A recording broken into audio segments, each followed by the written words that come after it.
ओह, आज तो मेरा खुद का बहुत फेवरेट सब्जेक्ट पे वीडियो में लेके आने वाला हूँ आपके लिए। जी हाँ, मैं हूँ आपका दोस्त, आपका होस्ट भाविन फेफर। मैं खुद एक सीए एस्पायरेंट हूँ।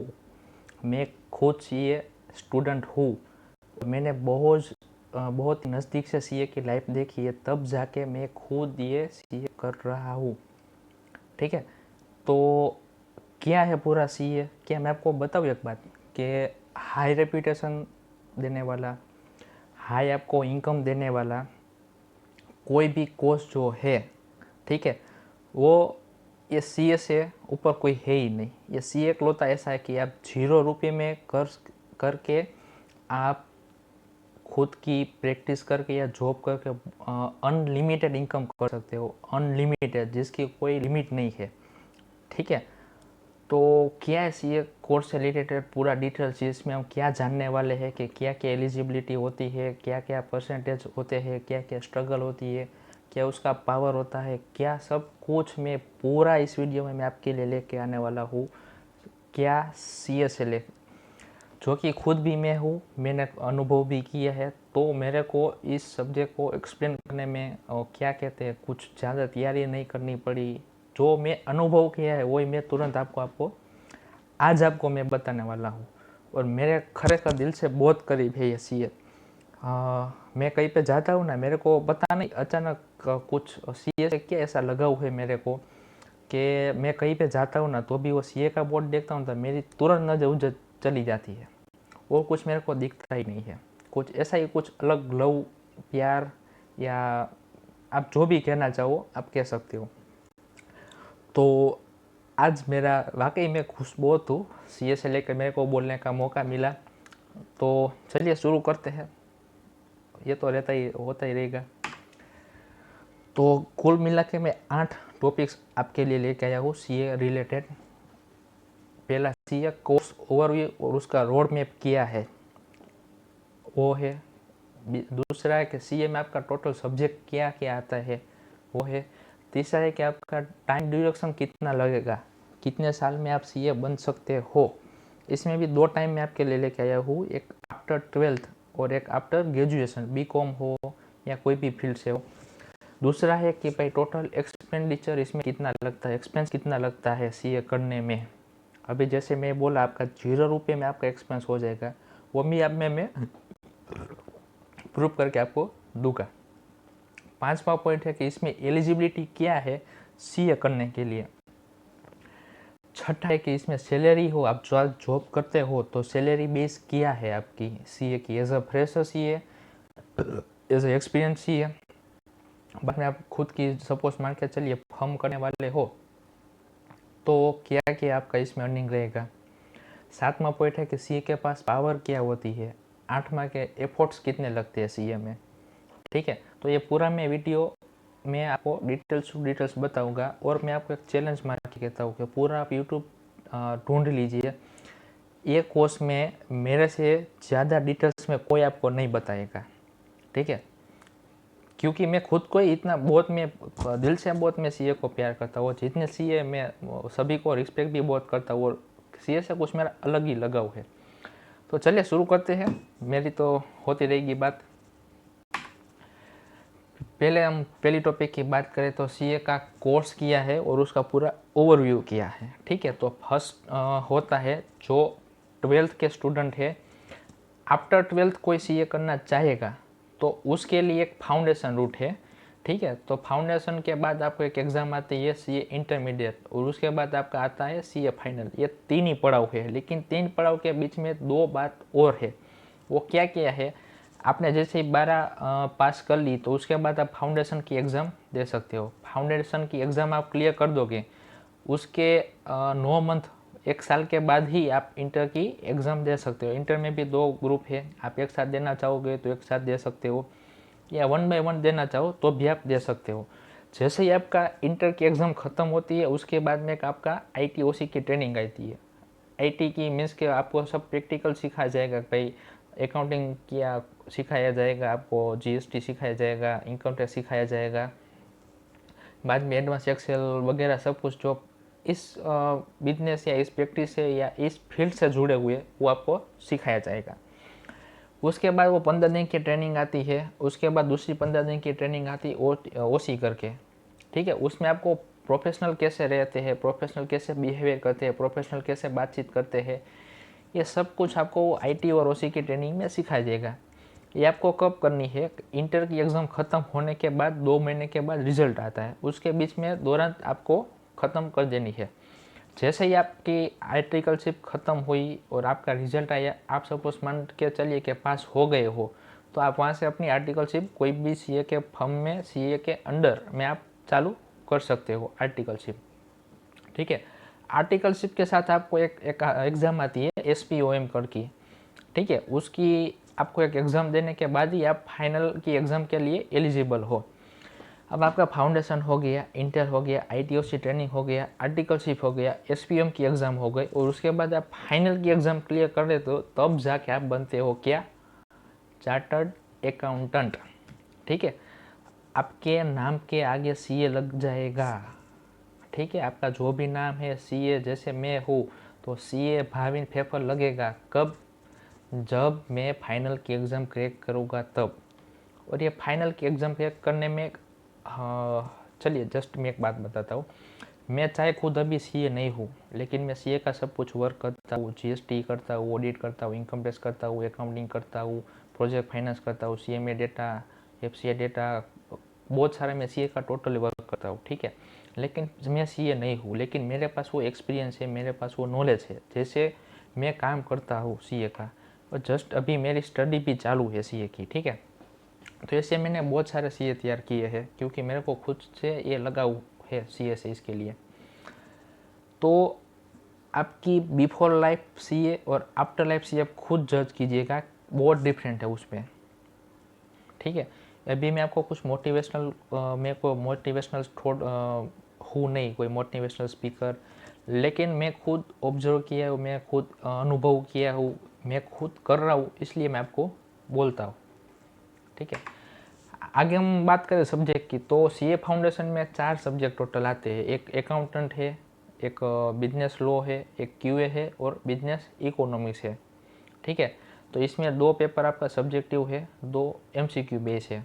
अकाउंटिंग और बिजनेस लॉ है, वो आपको लिखना होता है, उसमें कोई नेगेटिव मार्किंग नहीं है।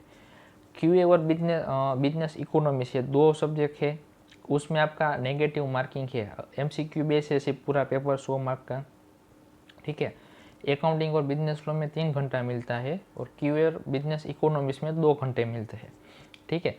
ये 2 ही पेपर में नेगेटिव मार्किंग है आपका। तो आप ऐसे सोच के चलोगे भाई मैं अकर बकर बम्बे बो 80-90 पूरे 100 करके ABC कुछ भी डाल दूंगा तो चल जाएगा, तो ऐसा इसमें नहीं है।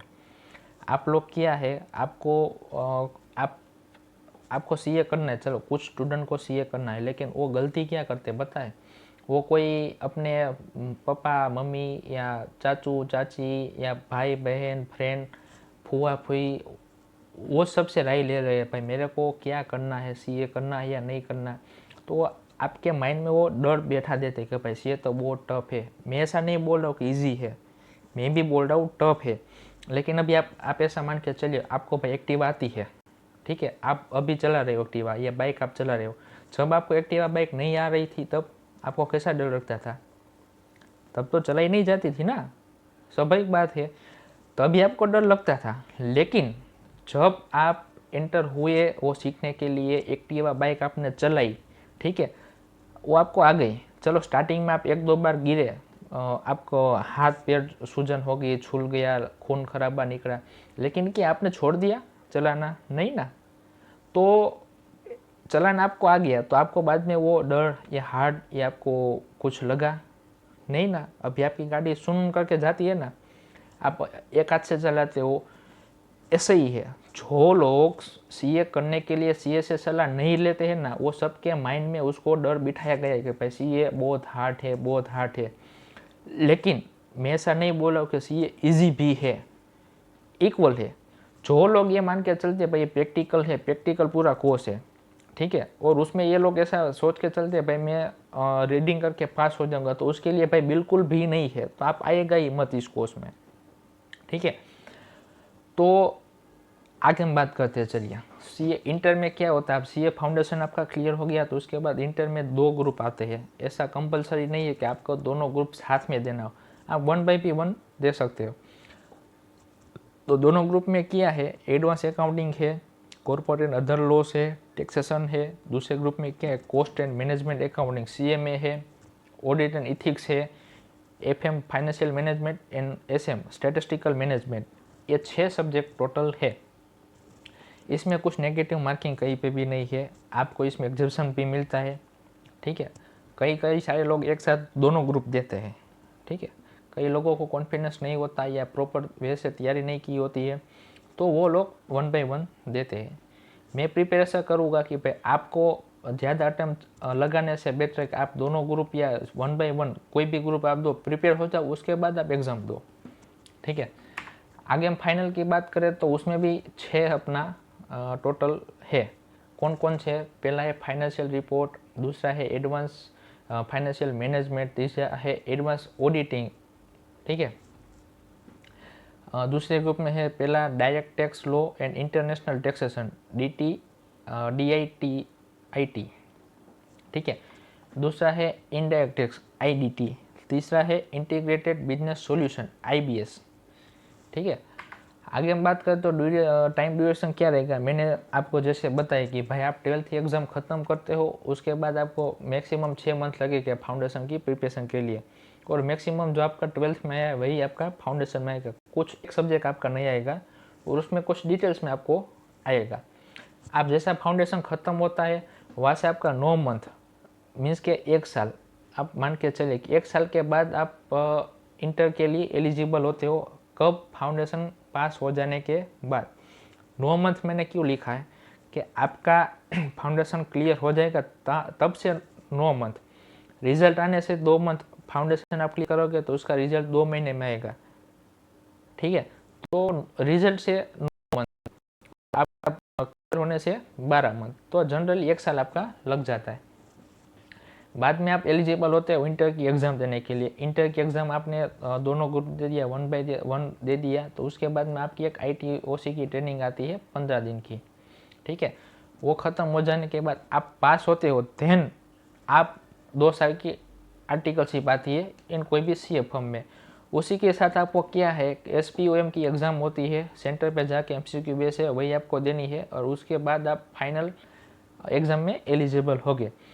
इधर में टाइम ड्यूरेशन लिखा है अप्रोक्सीमेट, वो फाउंडेशन से लेके फाइनल तक का लिखा है। अप्रोक्सीमेट में 3.5 to 4 ईयर का लिखा है, वो सब आप एक अटेम्प्ट में क्लियर करोगे तो उसका उसमें इंक्लूड करके मैं आपको लिखा हूँ। आगे हम बात करें तो एक्सपेंस की, खर्चा क्या है, मैं आपको अभी एक्सपेंस में लिखा हूँ, लेकिन मैं आपको ऐसा बता रहा हूँ कि आप 0 रुपये में कर सकते हो। कितने, 0 रुपये में। तो क्या आप मानोगे? नहीं, कोई बात नहीं, मैं आपको प्रैक्टिकल करके बताता हूँ। चलिए, फाउंडेशन की फ़ीस कितना है, 9800। क्लास की अप्रोक्सीमेट 15,000 से 18,000, ये मैं एवरेज लिखा है। कई सारे ऑनलाइन क्लासेस है तो उसमें क्या होता है, 5,000, 6,000, 10,000 में भी आपको क्लास मिल जाते हैं। और तैयारी करने वाले लोग ऐसा नहीं है कि भाई 25,000, 30,000 वाला क्लास लूँगा तो ही मेरी तैयारी हो सकती है।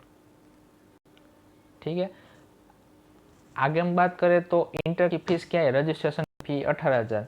और एक बढ़िया बात बताऊँ, ये जो फाउंडेशन में फीस लेते ना ICAI वाले, हमारे the institute of chartered accountant of India, ये 9,800 में आपको बुक्स भी देते हैं, प्लस में आपको उनकी वेबसाइट पे लाइव क्लास भी देते हैं। ठीक है, 9,800 उसी के ही लेते हैं। दूसरी मैं बात करूँ इंटर की, तो उसमें भी आपको क्लासेस देते हैं वो लोग, नोट्स भी प्रोवाइड करते हैं और आपको बुक्स भी प्रोवाइड करते हैं। 18,000 में वो आ गया। अलग से आप क्लास लेना चाहो तो 25 से 30,000 में सब सब्जेक्ट की क्लास आ जाती है। फाइनल की बात करें तो 22,000 फाइनल की रजिस्ट्रेशन फी है, उसमें भी बुक्स आएगी आपकी और आपकी क्लास भी आएगी। आप अलग से क्लास लेना चाहोगे तो 30,000 से 40,000 का क्लास आएगा। और इधर में टोटल में फीस लिखा है, वो क्लासेस का और रजिस्ट्रेशन दोनों का मिला के मैं 1,37,800 ऐसा 1,37,800 रुपये है। तो अप्रोक्सीमेट में आपको लिखा हूँ। ठीक है। अब मज़ेदार मैं बात बताता हूँ, जब आप इंटर की एग्ज़ाम क्लियर करोगे तो इंटर्नशिप में आईसीएआई ने फिक्स बोला कि भाई आपको स्टाइपेंड कितना देना है, 1000 रुपये, 1500, 2000, 2500 जैसा समथिंग है, उससे ज़्यादा आपको नहीं देना है। लेकिन आप जब इंटर क्लियर करते हो तो इंटर में आपको एफएसएम एफएम एक सब्जेक्ट ऐसा आएगा कि जो आपको शेयर मार्केट, इन्वेस्टिंग, ऐसा सब कुछ सिखाएगा। तो आपको वो करते करते आप जब सीए करके निकलोगे ना, तब आपका उतना 1 लाख जो खर्चा हुआ है उससे ज़्यादा तो आप अर्निंग करने लगोगे। आप सीए होके निकलोगे तब तक, ऐसा मैं बोल रहा हूँ। और कई कई बिग फर्म्स है तो क्या करते हैं कि भाई इंटर्नशिप वाले को भी, आर्टिकलशिप वाले को भी अच्छा सारा ऐसा स्टाइपेंड देते हैं अपने नॉलेज के हिसाब से। ठीक है, तो ऐसा मैं नहीं बोल रहा हूँ कि सिर्फ आपको 1500 2000 ही मिलेगा। स्टाइपेंड भी कितना है वो भी मैं आपको इस वीडियो में आ ही जाएगा। ठीक है, तो ये पूरा फाइनेंस की इंडस्ट्री में या कोई भी आप सोच के चलो कि भाई आपको कोई ऐसा कोर्स है ही नहीं है जो 0 रुपये में आपको हो जाए, और ऊपर से स्टार्टिंग सैलरी 10 लाख 12 लाख का एवरेज पैकेज मिलता है, या प्रैक्टिस में हो तो मैक्सिमम 20 लाख से 30 लाख की आपकी प्रैक्टिस हो सकती है। ठीक है, एक मैं वीडियो आपके लिए ऐसा लेके आने हूँगा कि भाई जो अपनी बड़ी बड़ी कंपनी से वो अपने ऑडिटर्स को कितना पे करती है एज एक सिग्नेचर करने के लिए। ठीक है, आगे हम बात करते हैं। तो आर्टिकलशिप में स्टाइपेंड कितना मिलता है, अभी जस्ट मैंने 1 मिनट पहले बताया कि भाई फर्स्ट ईयर में 2000 से 4000 है, और सेकंड ईयर में 3000 से 6000 है। आप इसका भी कैलकुलेशन कर लोगे तो अराउंड उसके एक्सपेंडिचर के आसपास आ ही जाएगा। टोटल अपना करेंगे ना तो 1,20,000 आता है, और अपना खर्च टोटल कितना हुआ, 1,37,800। ठीक है, अराउंड अपने को इनकम 2 साल में कितनी होती है, इतना। ये तो आपका मैंने सिर्फ दिया है स्टाइपेंड का। आप अलग से जो कंसल्टेंट उसके साथ आप प्रैक्टिस करोगे, उसके साथ आप इन्वेस्टमेंट करोगे, वो तो अलग ही, वो उसमें मैं काउंट कर ही नहीं रहा हूँ। ठीक है, तो आप ही बताइए ये सीए या 0 रुपये में हो सकता है कि नहीं, कमेंट में ज़रूर बताइएगा। ठीक है, एक नीचे मैं लिख के आया हूँ, कुछ जगह ज़्यादा मिलते हैं या इन्वेस्टमेंट से इनकम आती है तो पूरा सीए फ्री में हो जाता है। स्पेसिफिक मैं आपके लिए लिख के आया हूँ। हाँ, अगर कोई स्टूडेंट ऐसा है कि ओनली फॉर स्टडी में रहते हैं तो उन लोगों के लिए नहीं है। हाँ, कुछ साइड में अपना कुछ प्रैक्टिस भी साइड में चालू करते हैं, कुछ कंसल्टिंग करते हैं, उसी के लिए मैं बोल रहा हूँ। ठीक है, आगे हम बात करें तो एलिजिबल कौन कौन है। फाउंडेशन के लिए पहले बात करें तो 12 पास होनी चाहिए, वो कोई भी चाहे फील्ड से हो, कॉमर्स बैकग्राउंड से हो, नॉन कॉमर्स बैकग्राउंड से हो, कॉमर्स हो, आपका आर्ट्स हो या साइंस हो, कोई भी फील्ड वाले इसमें दे सकते हैं। बाद में डायरेक्ट रूट की हम बात करें तो सपोज जिसका बीकॉम ग्रेजुएशन हो गया है, ठीक है, चाहे वो कॉमर्स बैकग्राउंड से हो तो भी भले, नॉन कॉमर्स बैकग्राउंड से हो तो भी भले, आर्ट्स से हो, साइंस से हो, जिसका ग्रेजुएशन हो गया है तो उसको फाउंडेशन देने की ज़रूरत नहीं है। तो उसको सिर्फ 2 ही पढ़ा होता है, इंटर और फाइनल। ठीक है, तो इंटर में ग्रेजुएशन एनी फील्ड से पासिंग मार्क्स 60 है। ठीक है, 55 मार्क है कॉमर्स बैकग्राउंड से, और कोई भी अदर से हो तो 60, अप्रोक्सीमेट हम 60 मार्क लेके चलते हैं। ठीक है, सैलरी और अर्निंग की हम बात करें तो एज अ फ्रेशर सीए आपका 10 से 12 लाख का पैकेज होता है, और ये मैं नहीं बता रहा हूँ, ये कैंपस का पैकेज है, सीटीसी है।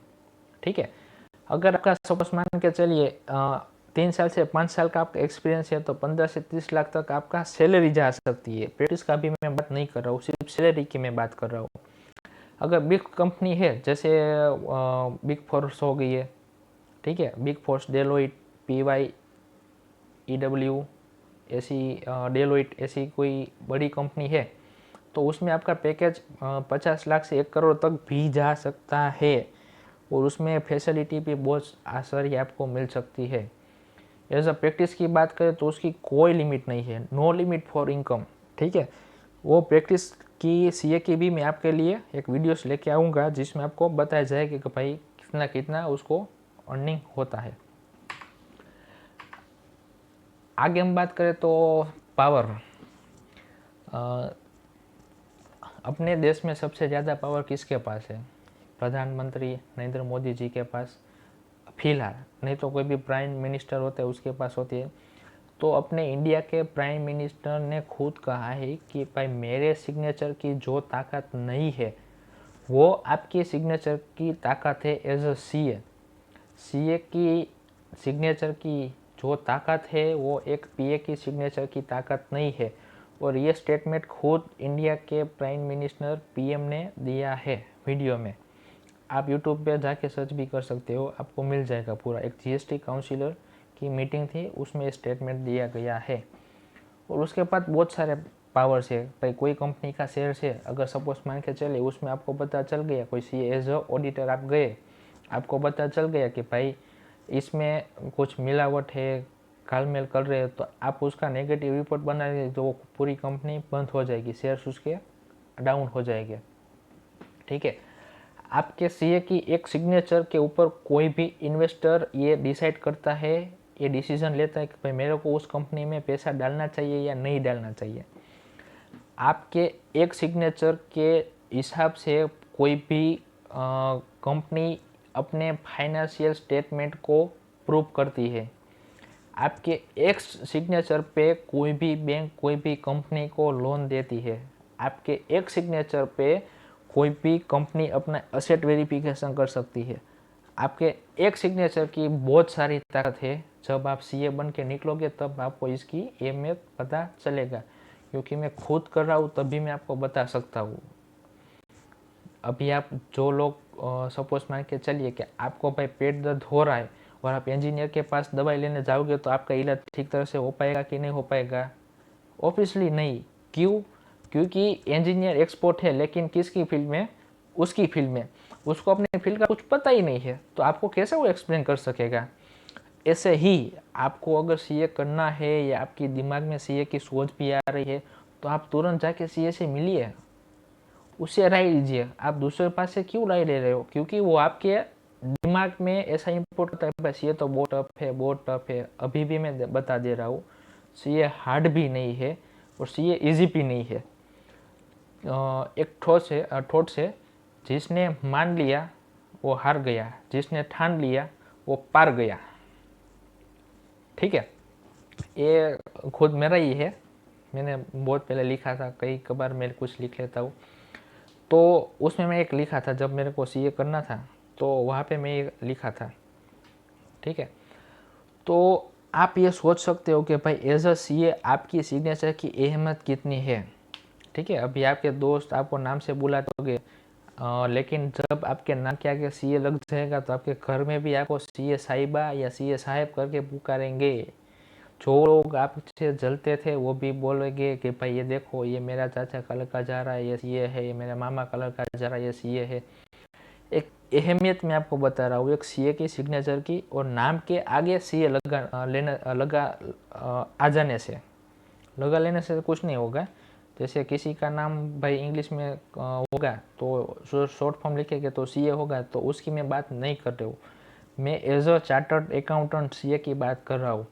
ठीक है, तो इसके पास बहुत सारे पावर है। मैं आपको सुनाने बैठूँ, गिनाने बैठूँगा तो पूरा अपना रात दिन कम लगेगा और वीडियो भी लॉन्ग हो जाएगा, तो अभी मैं पूरी बात नहीं करता।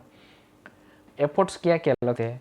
अच्छा, कई सारे लोग ऐसा बोलते हैं भाई मैं 12 घंटा, 14 घंटा, 15 घंटा, 16 घंटा स्टडी करता हूँ, लेकिन एक बात मैं ऑब्जर्व किया है, कई सारे मैं सीए को इंटरव्यू लेता हूँ कि भाई आप जब सीए ड्यूरिंग सीए जर्नी थी तब आप एक स्टडी सब कैसे मैनेज करते थे?